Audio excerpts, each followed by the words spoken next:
녹색정의당 대전시당 대변인의 감사. 저는 녹색정의당 대전시당 대변인 신민기입니다. 저는 지난주 금요일 카이스트 학위 수여식에서 정부의 부자 감세와 R&D 예산 삭감에 피켓을 들고 항의했다는 이유로 윤석열 대통령의 경호원들에 의해서 입을 막히고 사지가 붙들려 연행되었습니다. 그리고 이제 법을 어겼다는 이유로 경찰 조사를 앞두고 있습니다. 이 자리에 서기까지 정말 많이 고민했습니다. 피켓을 들어올리기로 결심했던 그 순간보다도 10배, 20배 더 고민을 했던 것 같습니다. 부당하다고 생각한 것에 목소리를 낸 게 저에게 불이익으로 돌아올까봐 청년의 마음에서 걱정이 앞서서였습니다. 어린 시절부터 이공계인을 꿈꿨던 노력이 헛된 것으로 치부될까봐 무서웠습니다. 하지만 그날 피켓은 제 안위나 저만을 위해서 들었던 것이 아니었습니다. 연구자라는 특정 이익 집단만을 살려달라고 얘기하기 위해서 들었던 것도 아니었습니다. 정부의 부자 감세와 예산 삭감으로 피해를 본 모든 분들을 위한 것이었습니다. 그래서 오늘도 저에게 목소리를 모아주신 분들에게 보답하기 위해서 이렇게 목소리를 내고 여러분 앞에 얼굴을 들기로 하였습니다. 저는 현수막에 부자 감세 중단하고 R&D 예산 복원하라 라는 메시지를 내걸고 윤석열 대통령에게 항의했습니다. 그러자 그대로 현수막을 뺏기고 입을 막히고 사지가 붙들려서 저의 졸업식장에서 끌려 나왔습니다. 윤석열 대통령이 생색내기식 전혀 모자란 이공계 지원책을 제안하더라도 거기에 포기하지 않고 삭감되었던 예산의 복원을 요구하는 목소리도 있다라는 것을 그곳에서 알리고 싶었습니다. 그날 있었던 과잉 경호, 강제 진압, 연행 과정에 대해서 부당함을 밝힐 예정입니다. 하지만 그보다도 오늘 기자회견을 이렇게 결심하게 만든 계기가 있습니다. 저는 말씀드렸다시피 다른 국민들이 어떻게 되든 좋으니 R&D 예산만 늘려달라고 목소리를 낸 것이 아닙니다. 단순히 강압적으로 끌려간 말 못하는 정권의 피해자로만 남고 싶지도 않았습니다. 저는 녹색정의당 대전시당에서 짧은 시간 동안 대변인으로 활동하면서 올해 예산이 줄어들었다는 이유로 지원을 받지 못하게 된 수많은 피해자들과 만났습니다. 저와 비슷한 나이의 사회초년생 전세사기 피해자분들을 만났고요. 시 지원을 받지 못해서 운영이 어렵게 된 장애인 시설의 얘기를 들었습니다.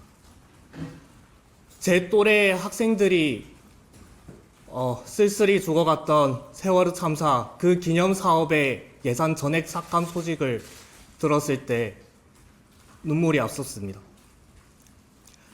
이 모든 일의 원인이 무엇일까 궁금했습니다. 그것이 바로 정부의 예산 삭감이었고 그 출발점은 정부 여당이 단행한 부자 감세였습니다. 부자 감세로 인해서 그 결정에 대한 피해는 약하고 목소리를 내지 못하고 정부에 대항하지 못하는 사람들에게 전가가 된 것입니다. 부자 감세는 국회에서 인정한 적도 없는 밀실 논의로 합의되어서 졸속 통과되었습니다. R&D 예산이 다시 복원 논의될 때도 연구자들은 상세한 내용을 전혀 알 수 없었습니다. 정부가 사과하고 국민의힘도 사과해야 합니다. 그리고 여기에 책임이 있는 제대로 막아내지 못한 더불어민주당도 책임 있는 재발방지의 목소리를 내주셔야 한다라고 저는 생각합니다. 지난 16일 카이스트 졸업식에서 R&D 예산 삭감에 항의하다 팔다리가 모두 붙들려 행사장 밖으로 퇴장 조치된 졸업생 신민기 씨가 라디오에 출연해 심경을 밝혔습니다. 카이스트 석사과정 졸업생이자 녹색정의당 대전시당 대변인이기도 한 신 씨는 당초 국무총리가 온다는 안내를 받고 부자 감세 중단과 R&D 예산 복원을 촉구하는 피켓팅을 준비했다고 말했습니다.